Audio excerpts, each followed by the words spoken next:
Thanks for coming this evening. The security people are coming to open up the door in the back, so if you're standing now, in a couple minutes, maybe they'll get out a chair for you so you can sit down. But you can look at it this way: while you're standing, you can maybe eat more, and you won't be so uncomfortable. Okay, well, it's my pleasure to introduce Don Boudreaux this evening. I could go through a long list of his accomplishments and appearances, but I think I'll just mention two things, or I guess maybe three things. One, he is a professor at George Mason University in Fairfax, Virginia, near Washington, D.C., and he is the author of the book Globalization, which will be interesting if you have any questions or thoughts or views on globalization. You can probably find answers in there. And he is a blogger at Cafe Hayek, the blog Cafe Hayek. And with that, with no further ado, let me introduce Don Boudreaux, and he'll talk about how capitalism cleans the environment.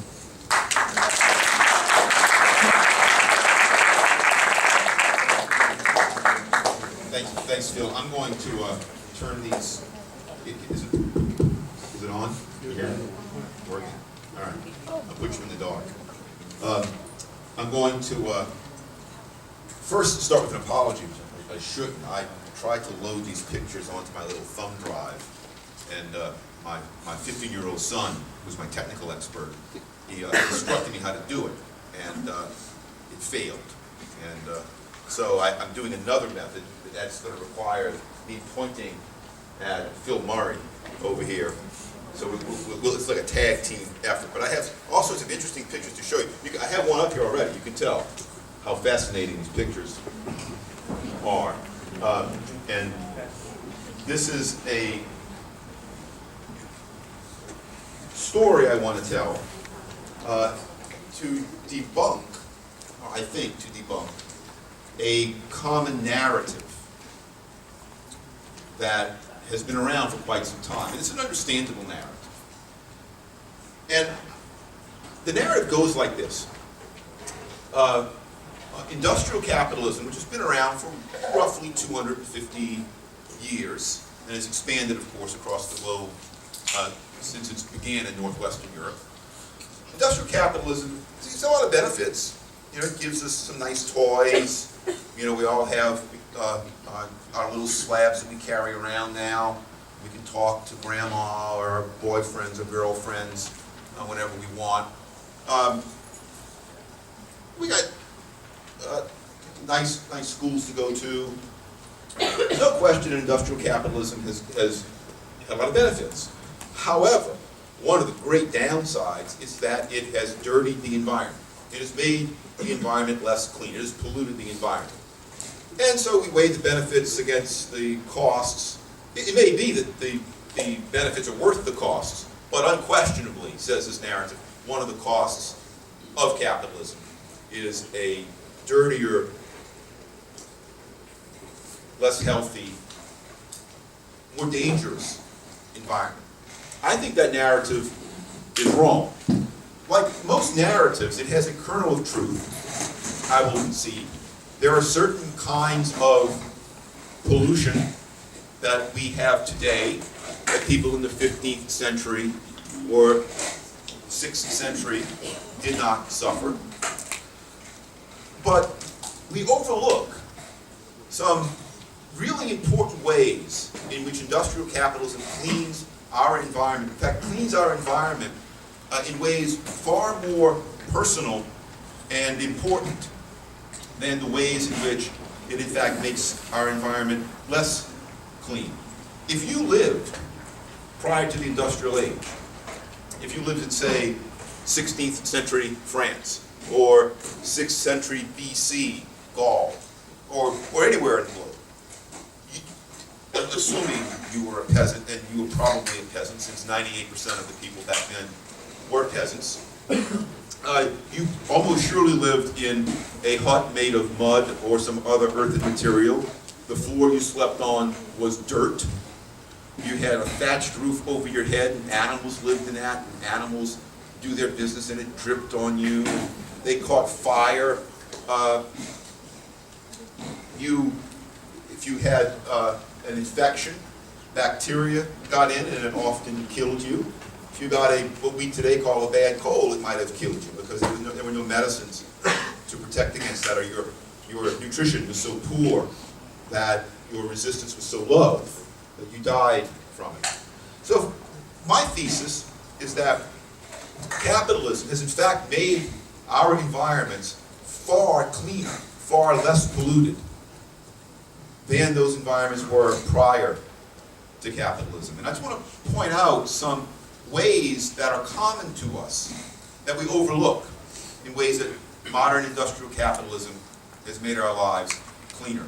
I got this idea, I shouldn't say this, but I will, because I already have the picture up. I got this idea at LaGuardia Airport many years ago.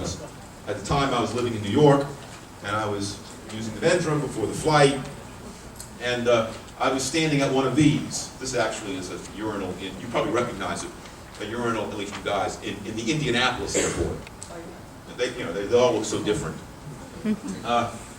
And I was standing at a urinal at LaGuardia Airport, and I realized this was maybe 12 years ago when self-flush urinals were just coming out. And this was one of those self-flush urinals that had the little red flashing light. Then you step away and it flushes, step back, step away and it flushes. I kind of did that. It's fun. This thing flushes itself. And I realized, this is, I don't have to touch anything. I don't have to get my hands dirty to touch something that, heaven knows who else touched it, and heaven knows what other bacteria might be on that handle. I just step away and it flushes by itself. It's kind of an innovative way, a small way to be sure, an innovative way in which industrial capitalism made our lives a little bit cleaner. Indeed, indoor plumbing is an important way in which industrial capitalism makes our lives cleaner. If you lived before the industrial age, unless you were a king or a queen, or a high nobleman, or maybe a high priest, you didn't have indoor plumbing. You had, at best, an outhouse. We all have indoor plumbing. We take it for granted.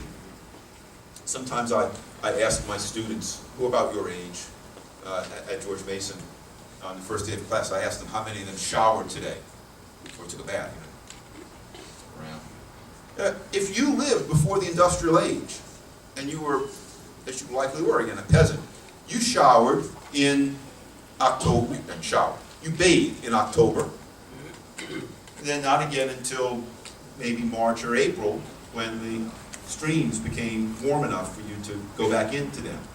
And you didn't bathe with soap. You sort of got to the stream that took the runoff from the cattle grazing on the side of the stream. It wasn't anything you would call a bath. You never brushed your teeth. You didn't floss. You had head lice. Imagine what dates were like. But anyway, so indoor plumbing itself is a way in which our private environments, our personal environments, are made much more clean by industrial capitalism. It's a way we take for granted. We don't think of it as an anti-pollution device, but that's exactly what that is. It's an anti-pollution device. And this one flushes itself. So you'll see the process we go through here. It's a little bit awkward, but you'll go along with it. By the way, on those questionnaires you have, the correct answer to all the questions is 5. I'm just teasing. The correct answer is whatever you think it is. Right? All right, so, and this one, you'll see it a little bigger here in just a minute. This is the least clear photo I have. It's the first one I took. By the way, it's an amazing world we live in. I took all of these photos with my little slab, my cell phone. This is this is an entrance to restrooms in the Atlanta airport. Took this picture a few years ago. Think about, I like airport bathrooms, you can tell. Think about a modern airport bathroom. It's an amazing design that keeps us clean. You don't have to touch a thing. There are no doors, there are no knobs to touch, and it's like a little labyrinth, right? So no one can see in, right? And the doors, at least in the better airports, they're wide. So you can have all your luggage with you, and you have these wide doors, and you walk through this little maze. You get into the bathroom, you use the toilet or the urinal, it flushes itself. You put your hand under the faucet turns on by itself and off by itself. Some soap dispenser dispense by itself. You wave your hand in front of the paper dispenser. The paper you use to dry your hand dispenses by itself, and then you throw that paper out. There's usually a trash can with a big open mouth hole in the top, and you throw it. You don't have to touch a thing except yourself in the bathroom. That's a way that capitalism makes our private lives cleaner. It's a small innovation, we don't think about it, but those doors themselves are one of the ways, small way in, but one of the ways that capitalism makes our lives cleaner. Again, I apologize for the awkwardness of the attempt, but the pictures are so good, you'll get it. It's kind of personal. This is underwear.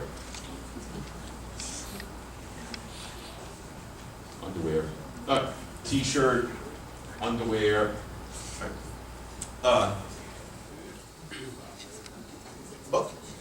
The Harvard economic historian David Landis wrote a wonderful book in 1998 called The Wealth and Poverty of Nations.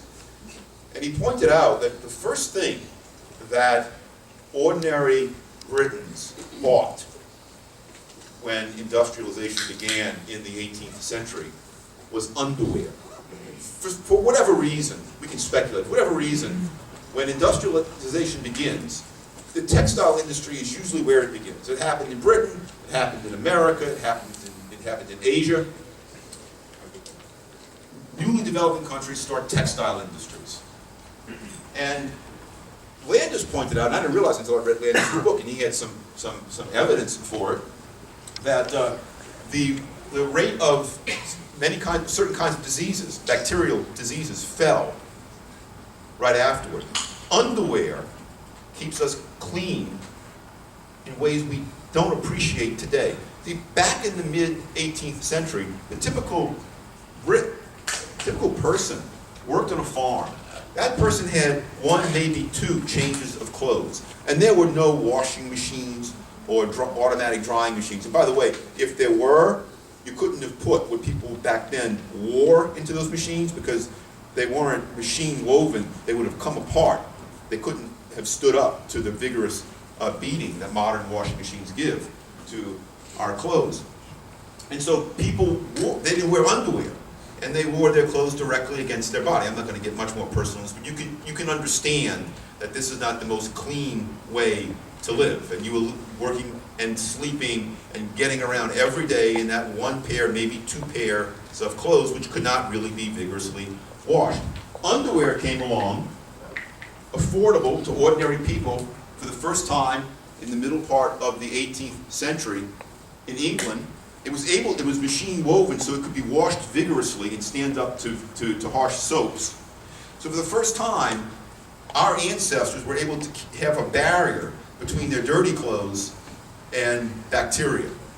And they could change those underwear daily because they could afford enough to wear different underwear every day. I'm sure, I'm not going to really ask, most of you wear underwear. If we don't wear underwear today, we don't really have to because we wash our clothes every day, right? If you don't wear underwear today, you're making a social statement. You're like being cool, right?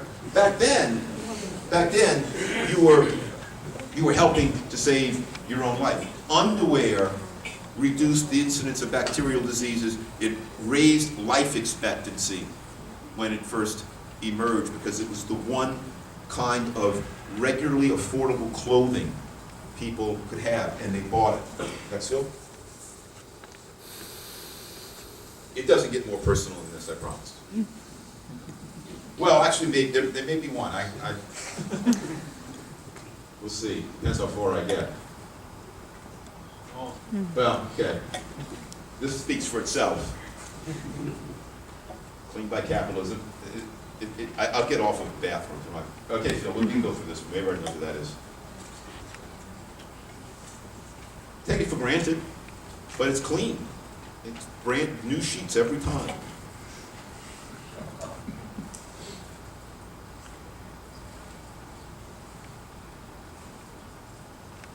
Plastic wrap, not as salacious as urinals and things of that sort. You take it for granted, it's available in every American supermarket. It's really inexpensive.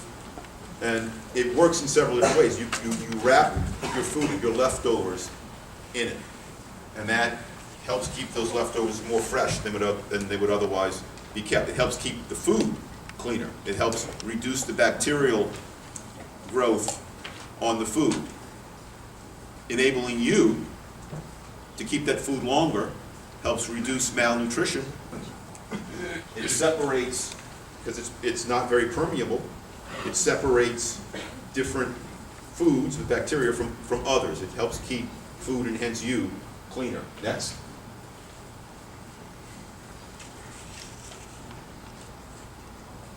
Some are better than others.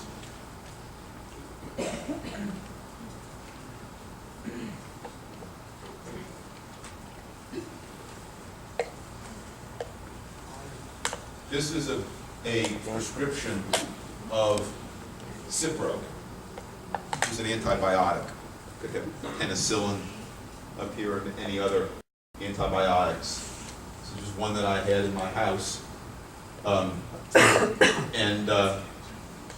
Prior to the 20th century, bacteria were major killers. They still kill people from time to time, nowhere near the frequency that they killed people prior to the advent of antibiotics.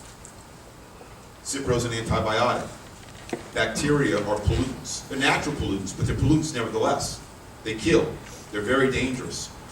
Antibiotics, by taking them, clean our body. They make us cleaner. They make us more healthy by ridding our bodies of these little micropollutants that we can't even see, called bacteria. Next.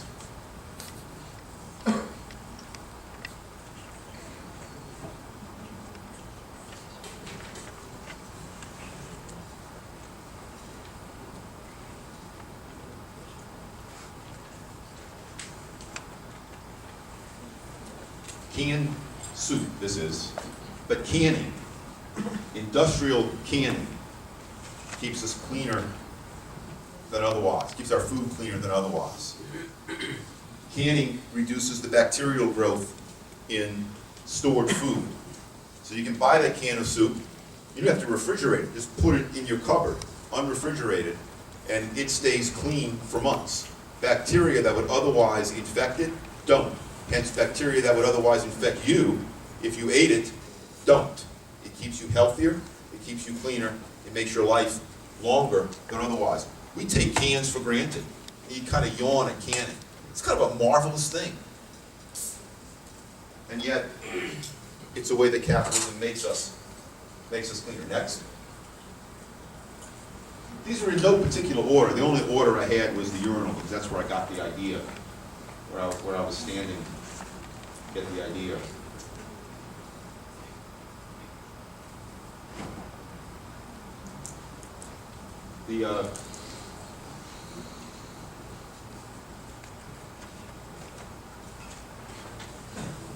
So we had canning. This is a refrigerator. It's actually my refrigerator. And like all refrigerators, of course, it's really a surface for magnetized photographs. But think of refrigerator. Everyone has a refrigerator in the modern world. We take it for granted. It is an antibacterial device, which means it's an anti-pollution device. It keeps foods fresher and hence safer for longer.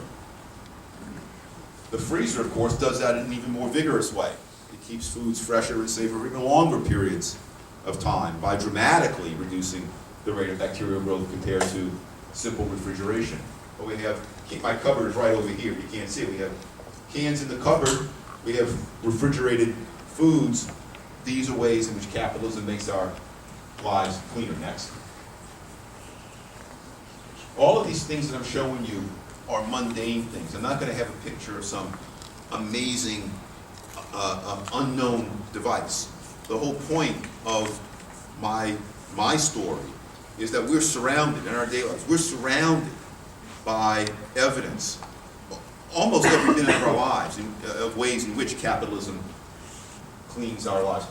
This is, if it looks cloudy, that's the intention. This is a photograph of a screen, just a wire mesh screen. This one's nylon. Most wire mesh screens today are made out of nylon or some other carbon-based material. When I was younger, they were made out of metal, aluminum, or tin. The wire mesh screen did not come around until the very late 19th century or very early 20th century. Now today we have air conditioning, it's not that important, but on a nice day, this is taken on a nice spring day at my home just outside of Washington. And what the wire mesh screen does, you can open your window, it lets fresh air in, that's nice, but it keeps bugs out. Without the wire mesh screen, bugs would come in too, or more bugs than otherwise. The wire mesh screen allows us to enjoy fresh air and keeps the insects away. Usually, in many cases, bacteria carrying insects. It's another small and unheralded way in which our lives are made cleaner by industrial capitalism. The great journalist H.L. Menken, I don't know if you know of him. If you don't, you should Google H.L. Menken. I mean, even though he died almost 60 years ago, he was one of the greatest writers in America. Next one. H.L. Menken wrote an essay back in the 1920s, I think, called Two Unknown Heroes. And he was talking about his boyhood in Baltimore, and he said, when you opened this before air conditioning, when we opened the windows to get fresh air, flies would come in.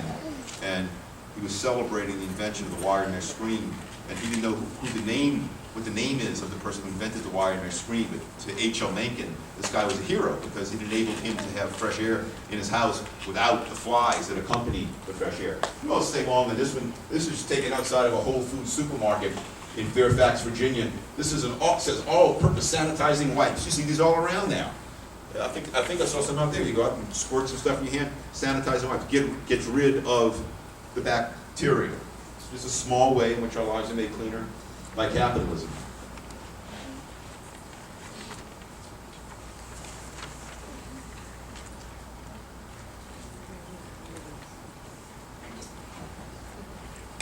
This is a really boring picture. This is a picture of part of the roof of my house just outside of Washington.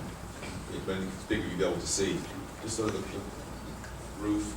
This is my garage. This is the breezeway to my house. I mean, roofs are very boring. Prior to the industrial age, nearly everyone, again, unless you were in the 1 or 2% of the elite, nearly everyone lived beneath thatched roofs. We think thatched roofs today are cute, kind of romantic. You walk into like a greeting card store, you can find these little greeting cards with pictures of huts with thatched roofs, and you see the smoke coming out, and you think, oh, those were simpler times. That's really nice. Wouldn't it be nice to live in such quaint surroundings? A little hut, thatched roof. Well, thatched roofs were made from earthen materials, and it was thatched earthen materials. And as I mentioned earlier, bugs and birds and wasps and hornets and mice like to live in that kind of stuff. So if you lived in one of these huts, you were sleeping on dirt, you had no indoor plumbing, you didn't even have Wi-Fi. That's how bad life was. And you were beneath this thatched roof, and these animals were doing what they do. But the thatched roofs had one benefit.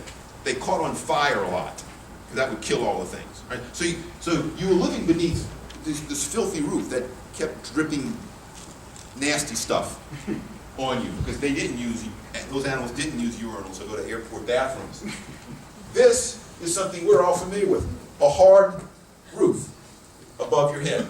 It not only keeps out the rain and the cold and the snow, well, you know, snow in Florida, but the elements, but it does so in a way that doesn't attract insects and other animals that make your life dirtier, that were the norm for nearly everyone prior to industrial capitalism. Thatched roofs were the common roofing material in London up until the middle part of the 18th century.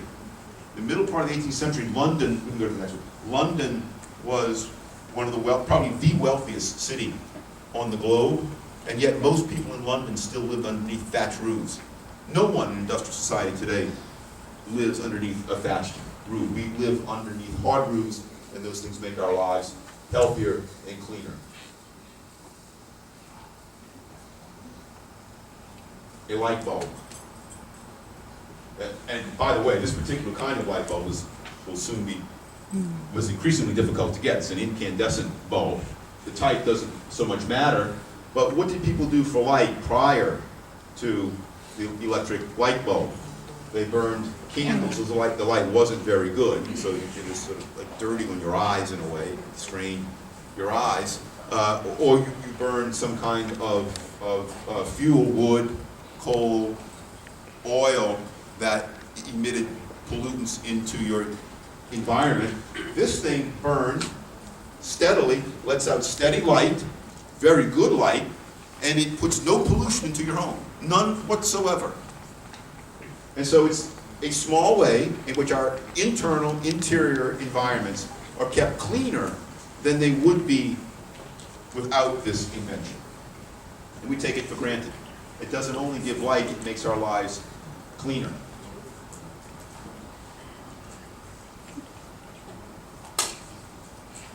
A small one. As soon as you get this one big, Phil, you can go on to the next one. I'll talk about. This is just these are sunglasses, and like all sunglasses today, these are UV ray protected. If you're out in the sun if you had pre-UV ray sunglasses, they were actually bad for your eyes because the dark shade kept your pupil more open, but UV rays were getting in. Those sunglasses not only keep your eye from the harsh sunlight, but they keep UV rays from getting into your eyes. In a sense, UV rays are sort of a pollution because it damages the eye, and those sunglasses protect us from that damage. It's something we don't normally think about as an anti-pollution device, but an anti-pollution device it certainly is. We can go to the next one too. I mentioned this earlier actually. This is just one of the things that you find in public restrooms where you wave your hand over the infrared light and the paper comes out automatically. You don't have to touch anything. Small way, but a really ingenious and convenient way for us. This is something a lot of people don't like, particularly if you're a roach or an ant. This is a can of Raid, an insecticide, a household insecticide. It's not perfect, of course. I don't like the odor. You don't want to spray it on your food. But if you have, this is for ants. If you have ants or roaches in your house, they're kind of disgusting. They're carrying bacteria themselves. It's just not unpleasant to be around these things. You pull out your inexpensive, we can go to the next one, inexpensive household insecticide, and Raid, they're gone. Another small way in which our lives are cleaned by industrial capitalism.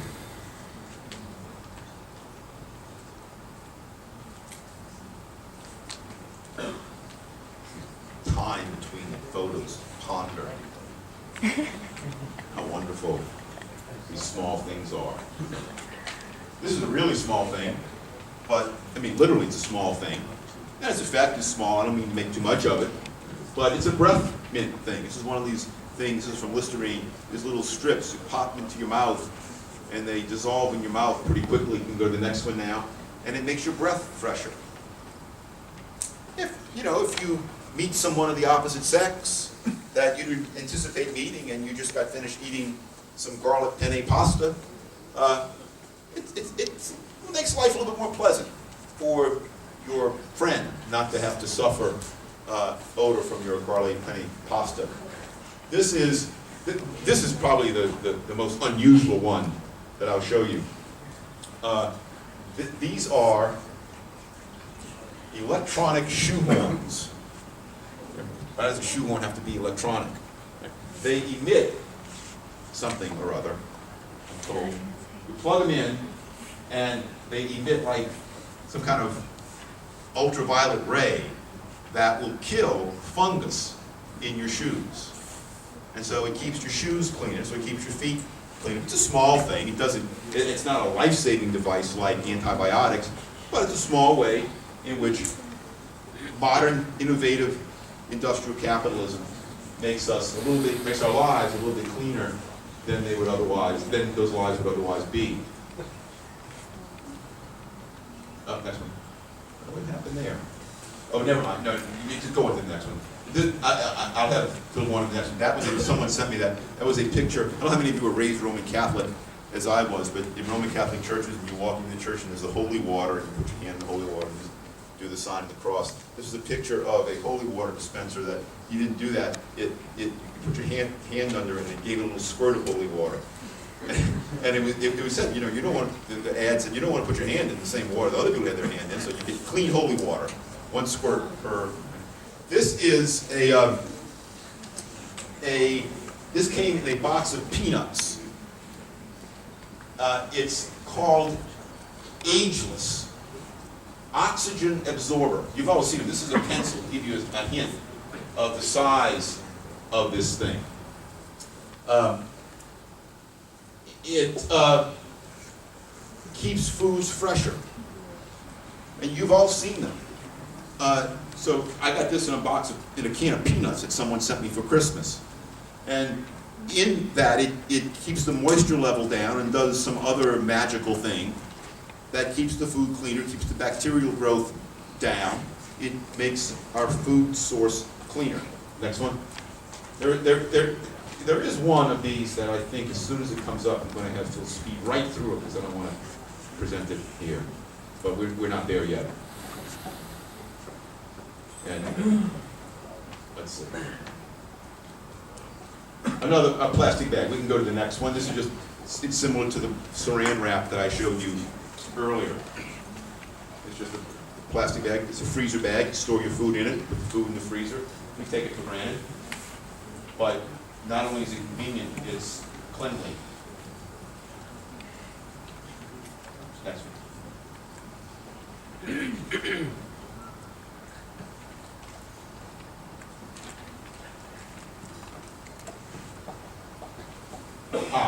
I suffer from springtime allergies, and they're aggravating. They're not life-threatening, although sometimes they feel like they're life-threatening. I suffer from them pretty badly. So in the spring, I blow this stuff up my nose.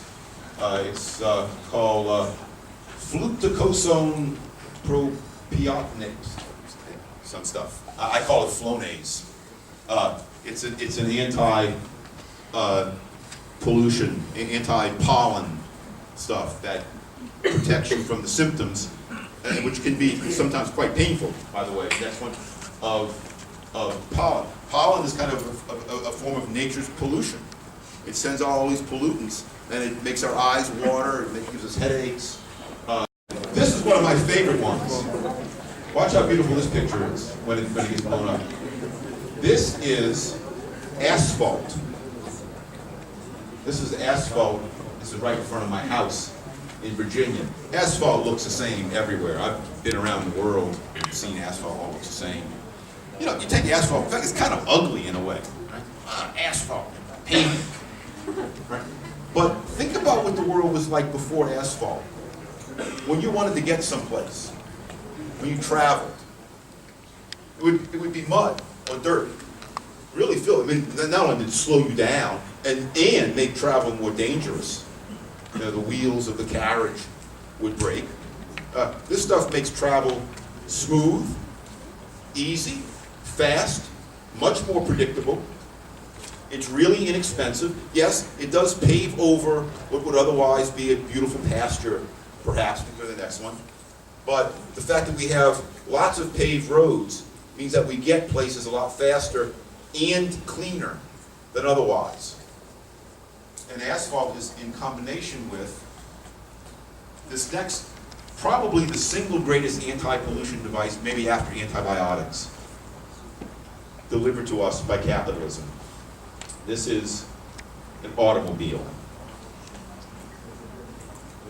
That's an automobile. Sitting on pavement. What automobile is really a pollution device, and it spews out all that stuff. Right? And it's true, it does create certain kinds of pollution that were not common prior to the industrial age. But I'm I'm an economist, and the best economist question always is, as compared to what? What's the alternative to an automobile? It's horses or other draft animals, usually horses. So think about life prior to the industrial age in a city or town. Horses, and before asphalt, by the way. So New York City in 1850, that's not that long ago. So New York City, these horses would be dragging these carriages along mud streets, or maybe cobblestone in the wealthier parts of the town. And horses have their own kind of pollution. I don't have to spell it out for you what that kind of pollution is, but horses emit their own pollution. Now think back to the screen. Flies love horse pollution. It attracts swarms of flies. Flies land on the horse pollution. And they like to eat the horse pollution. And they stand on the horse pollution while they're eating it. And then they're called flies, so they fly away. And on a hot day, before air conditioning, you had your windows open because the heat was too stifling. You would die if you didn't have your windows open. So you kept your windows open. There are no wire mesh screens, and the flies come in. And the flies come in after having stood on and eaten a lot of the horse pollution. And you're cooking, or you're eating your dinner. And these flies that were just eating the horse pollution come in and try to eat your food. And they're standing on it. And they're munching on your food. It's really disgusting when you think about it. The automobile put a dramatic stop to horse pollution in the cities. It just doesn't happen anymore. And, oh, I don't have a picture to explain this, but let me go to the next one. One other part of the story is horses would die at enormous rates. I forget the exact numbers, but tens of thousands of horses a year would die in Manhattan. So tens of thousands a year would die in Manhattan before the automobile. So you had the corpses of the horses lying there for a while. These things were often not picked up right away. Flies love that too, and other kinds of animals, insects like that sort of thing too. Prior to the automobile, roads were filled, and asphalt, roads were filthy, it attracted bugs, and the pollution from, and wet days, of course, it turned into a slurry. If you're walking in the city, you get that stuff all over you. Yes, automobiles emit carbon pollution, but the kind of pollution that automobiles got rid of was a much more personal and in fact much more dangerous and hazardous stuff than the kinds of stuff that automobiles emit today. This is a picture of an automatic dishwasher. Kind of speaks for itself. It's a way of keeping, the way that capitalism makes our lives cleaner. This thing can clean, and it does, clean dishes at a water temperature far higher than you could stand to do if you were cleaning them yourself by hand. You can go to the next one. So you pop your dishes in, press a button, and within an hour or two, the dishes are clean and sanitized. Yeah, this is kind of sort of that. This is a picture of an actual set of George Washington's false teeth. He had more than one, but this is one of the sets that he was using prior to his, just before he died. These were wooden, right? And apparently that's what they looked like when he died. He would eat with those things, and wood is absorbent, so wood would absorb the food particles and the food elements in ways that your enamel-coated natural teeth do not. Prior to the industrial age, I don't care whether you could have been the wealthiest person in the world, no one kept their full set of teeth past the age of 35 or 40 if you were really lucky. Your teeth fell out. The reason is because the human body really wasn't evolved to last beyond 40 years or so. So nature didn't have to make it such that you kept your teeth for 80 years. People born after World War II, so myself, you, most people in this room, but anyone born before, World War II is not that long ago. There's still a lot of people alive today who were born before World War II. People born after World War II, they are the first generations in human history who can expect to keep their full set of teeth for 80 or 90 years. Full set of healthy teeth for 80 or 90 years. Not everyone will, of course. Hockey players won't. Some people will get tooth diseases, dental diseases. But prior to the industrial age, anyone who was fortunate enough to live past the age of 40 lost virtually all their teeth, or what few teeth they had were dirty and disgusting and diseased. Such as George Washington, the father of our country, he had to wear these awful wooden dentures. Of course, Washington was a rich man. Most of our ancestors would have just lost their teeth and not worn dentures at all. We would have just gummed our food had we lived. This is, I like plastic. This is a bag of celery that I bought just this past summer. And this bag of celery comes with, I just bought it in a regular supermarket, like a Safeway, and it comes with a resealable, you can't quite read it, resealable top. You know, the things you press your thumb across and it seals it. When I was your age, no such thing was available. You bought celery, it may have come in a plastic bag, but wasn't resealable. That resealable top, very small thing. I'm not saying it's a major advance in humankind's aspirations and lifestyles, but it's one of the many small ways in which industrial, innovative capitalism helps make our world a little bit cleaner. Now you can seal the celery, and it makes us our world a little bit cleaner than it was before. Keeps the food fresher, keeps more bacteria than otherwise away. I'm going to end here in a little bit because I want to leave some time for questions. I'm almost done. This is air conditioning. Prior to the industrial, well, air conditioning wasn't invented until 1902. It certainly wasn't widespread in ordinary homes until after World War II. I was born and raised in New Orleans. Fortunately, in the first generation when air conditioning was, I grew up with air conditioning. I love, you're in Florida, you should love air conditioning. Imagine what life was like before air conditioning. Not only uncomfortable, but more dangerous. It gets much more humid inside an unair-conditioned home on the Gulf Coast in hot climates. Bacteria are more likely to grow and fester in those climates. Pollen is more likely to, or fungus spores are more likely to grow next week and fester in those climates. Air conditioning makes our lives cleaner in addition to a heck of a lot more comfortable. I think I'll probably end with this one and open it for questions. This is, you know what this is, a washer and dryer. We all have it, we take them for granted. I call them that, so it's clear the way in which they keep our lives, make our lives clean. We can wash our clothes. Before this, you wash your clothes if you washed them at all, by dipping them in the pre-industrial time, by dipping them in the pond or the river. Later on, say in the 19th century, you had scrub boards, or you had wringer washers, which were very dangerous. Wash day was a dangerous event. It took all day, by the way. And women did do the work. Women carried these huge pails of boiling water, which they usually got to boiling on their wooden stoves, and they would throw the water over the clothes in order to help get them clean. It was dangerous work.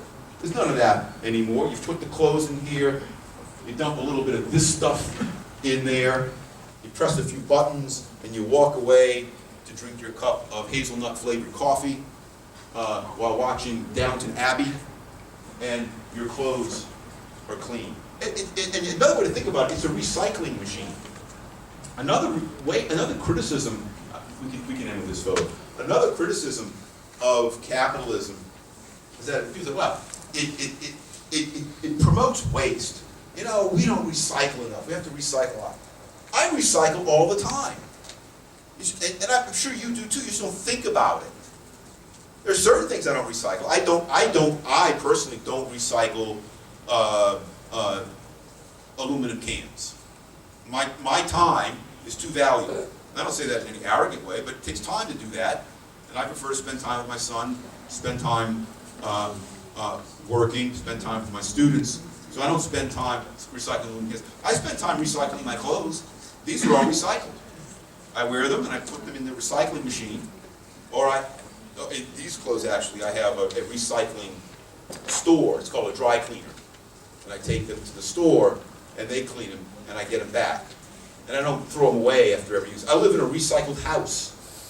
The house I live in now, I didn't build. I wasn't the original owner of the house. The people who owned it before chose to move away and live somewhere else, and rather than throw the house away or destroy it, they chose to sell it. And I bought it. I paid a lot of money for it too, by the way. And so it's a recycled house. It's reused. A washing machine and an automatic dryer in your house, you can think of them as recycling machines in a way. Your automatic dishwasher, you can think of that as a recycling machine. Your dishes are dirty, you don't have to throw them away. You've seen the old 1960s sitcom, Green Acres. Lisa, the wife, who was like this, like spoiled woman, whenever she'd she's supposed to wash the dishes, rather than wash it, she would throw them out of the window. Right? So she didn't want to wash the dishes. We recycle our dishes. The point, and I tried to keep it with some levity, I think nevertheless is a serious one. I'll say just one more word and shut up when you ask me very difficult questions. The point is, yes, there are certain kinds of pollutants that modern industrial capitalism produces in greater quantities than were produced before. But against that, there are many sorts of pollutions, vast numbers of pollutants that were common to our pre-industrial ancestors, in some cases to our ancestors of just 100 or 50 years ago, that are now eliminated. Very personal kinds of pollution that capitalism has worked to protect us from, free us from, and keep us safe from. Or put, maybe in an even more provocative way. I'm not saying you shouldn't worry about climate change, shouldn't worry about species loss, shouldn't worry about the other kinds of pollutions that we today worry about. But what I do say is, because of industrial capitalism, which perhaps makes those concerns genuine, maybe those things are caused by industrial capitalism. I do not dispute that claim.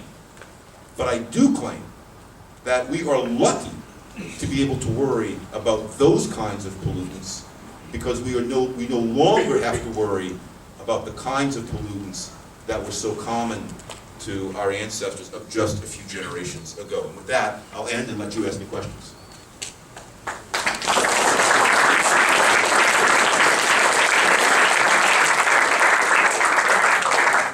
By the way, that's my blog site, Cafe Hayek. I encourage you to go there and read it every day. It's incredibly entertaining.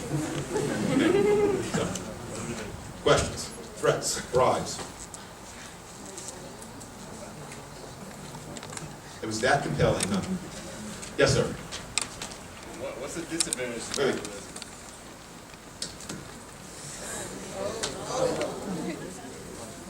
What is a disadvantage to capitalism? Well, one is you have a better microphone than I do. Look, everything in life has costs and downsides.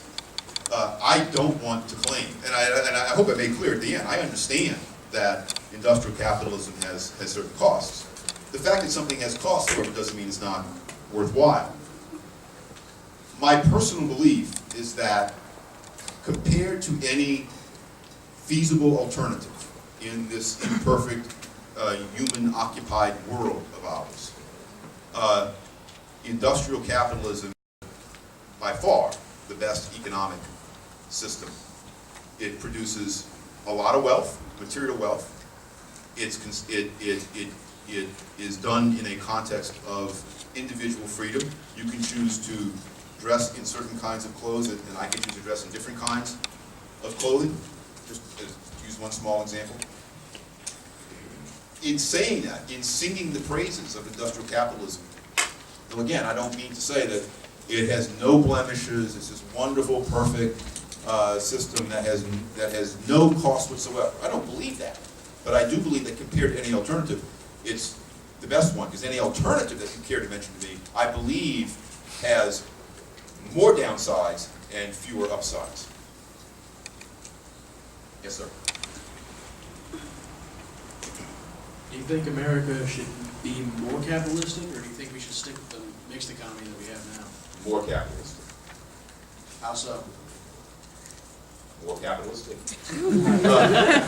Lower tax rates, less government regulation. Just those things right there. I think that would be good. Look, I am not, I was saying this earlier to the students, I am not one who believes, like a lot of my friends, who believes that the slightest unnecessary intrusion by government into the capitalist system means inevitable collapse. Right? I don't think that for a minute. But I do believe that were taxes lower, were government intrusions less, with the scope of government less than it is today, I think we'd be not only freer, but I think we'd be wealthier, even wealthier than we are now. And not only rich Americans, I think all Americans would be even wealthier. Yes, ma'am. Okay, during your presentation, you referred to new technology and new creations. So, do you mean that if we lived in a socialist society, then we wouldn't have all that? I think that's true. Most of these products I showed to you are the result of private entrepreneurial efforts. The plastic saran wrap, air conditioning, household insecticides, household appliances like automatic washers and automatic clothes washers and automatic dishwashers. These things do not exist they certainly did not exist in plenitude in the Soviet Union before the Soviet Union dissolved just over 20 years ago. The North Koreans don't have very many of them. Their prevalence is greater in terms of not just the well-off people in society. If you look at what ordinary people in different societies have, the prevalence of most of these sorts of things tends to be higher the more free the economy of that place. So I think, yes, in general, these things are the product of entrepreneurial, innovative, industrial capitalism. Yes, ma'am. All right. Abby, right? Yeah. We're old friends. We met this afternoon.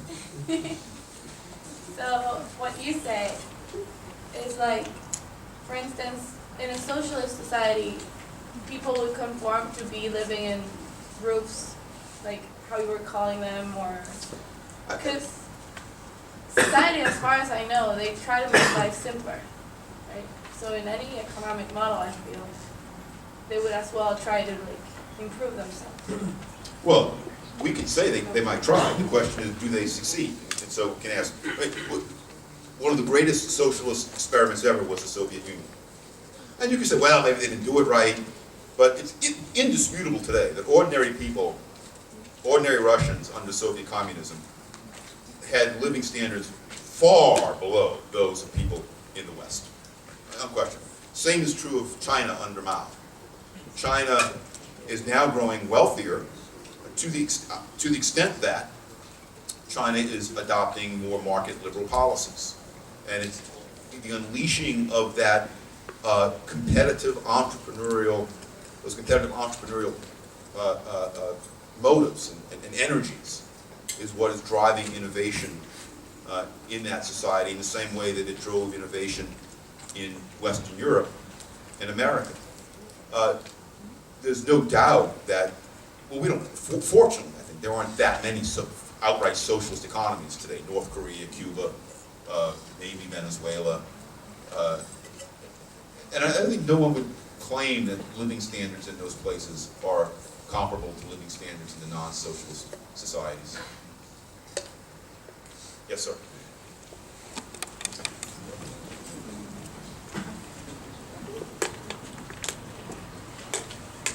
In your book, Globalization, you mentioned that subdeveloped countries, which are getting industrialized, they increase their pollution. But at some point, when they get more industrialized, they start reducing their pollution. What do you think is the main cause of that? Like, if that could that mean that pollution is avoidable from the start point? No. What's your name? Fernando? Fernando. What Fernando's referring to, by the way, I can tell you you're incredibly bright and wonderful young man. You read my book. So, automatically, I like it. And the pollution I was referring to there is the kind of pollution that you're referring to, that I referred to in my book, is the kind of pollution that's sort of more what we think of today as pollution, like sulfur dioxide emissions or carbon emissions from automobiles. And what Fernando's referring to is a well-known phenomenon among people who study these things. It's called the reverse Kuznets curve, or sometimes the backwards Kuznets curve. I don't have to know why it's, tell you why it's called that. But what this curve says is that if you look at the kinds of pollutions we think about, ambient air, say sulfur dioxide emissions, the kind of things you think about as pollution, not bacteria and flies, but the kind of things you think about as pollution today. If you look at a society that has no industrialization at all, and then you look at it moving from to more and more industrialization to say up to where America is today, one thing that's common in all countries is that those kinds of pollutions do increase at first. You get more sulfur dioxide emissions, more carbon monoxide emissions and dioxide emissions. But after a point, even those kinds of pollutions start to decline. The air in America today, the kinds of pollution you think about, the air in America today is cleaner than it was in 1950. And the one answer is, well, governments note the problem, and so they enact laws to reduce it. And I'm happy to go along with that explanation. I think, in fact, it's a little more complicated than that. But what the reverse Kuznets curve tells me is that countries, when they first start to develop, the people of those countries so like their increased wealth, they're willing to tolerate even more of those other kinds of pollution. After a while, they become so wealthy that now they want to buy pollution reduction. They're willing to pay. They're willing to give up some wealth in order to have less carbon monoxide pollution, sulfur dioxide pollution, less water pollution, and that sort of thing. Anyway, this is a phenomenon common to all countries. Probably the answer to why it happens in any individual country is probably varies from country to country, but it does happen in all countries that I know of that have been studied with that question in mind. I think we have time for one more question, maybe? Yes, sir. Hi. You have made it pretty evident that capitalism cleaned the environment compared to prior to the industrialism. Can you give me some signs that capitalism actually will clean the environment for the people or like our generations to come? Because I'm not really sure. I don't have a crystal ball. No one does. All I can say is if you look at the history of industrial capitalism, it keeps doing what it's doing. No one can say. Okay? I can't say with any scientific rigor. Yes, it will continue to make life cleaner. But no one can say it won't. And when you look at its actual history, when you think of the profit motives that people have, for pure self-interested reasons, entrepreneurs have an incentive to find ways to eliminate more diseases, to find ways to make people more clean. A recent example is those shoehorns that I showed you. My neighbor bought them, so I went to his house and took a picture of his shoehorns. Right? Shoehorns that emit electric, some kind of wave. Right? I wouldn't have known that these things could have existed. He told me about them. Said, "Oh, I need to take a picture of them," and there they are. I see no reason to believe that trend will stop, and that's the best science I can give you. That's the best science that anybody can give you on that front. Of course, you're not obliged to believe it. But I think many of your examples were things that are convenient to you. I mean, it doesn't mean that they're going to be helping the environment in the future. No, but the point is, these are things that, and these are just a handful of things. I can point to many, many more. These are things that are created by private entrepreneurs and private companies, sold to the general public at mostly affordable prices. And we've had a steady stream of them. And I would say there's no reason to think that stream will stop. We can assert that it'll stop. Again, I can't prove it. I don't have a crystal ball. But I don't see any reason to think that it will stop. I don't see a reason to think that people would stop buying or stop demanding as they get wealthier, stop demanding things that make their lives even cleaner.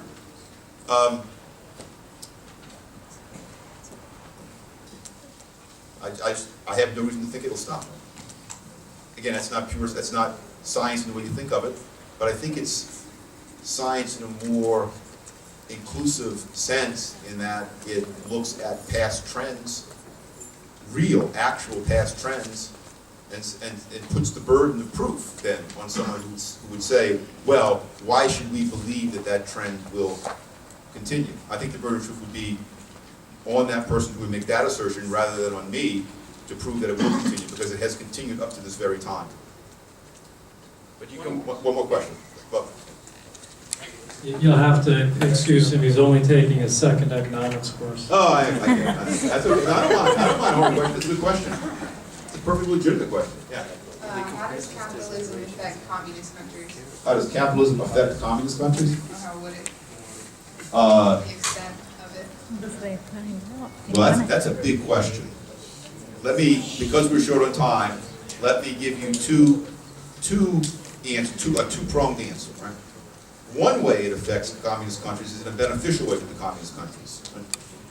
By creating technology that communist countries can adopt, communist countries get to free ride in a way off of the creation and entrepreneurial effort unleashed by capitalism.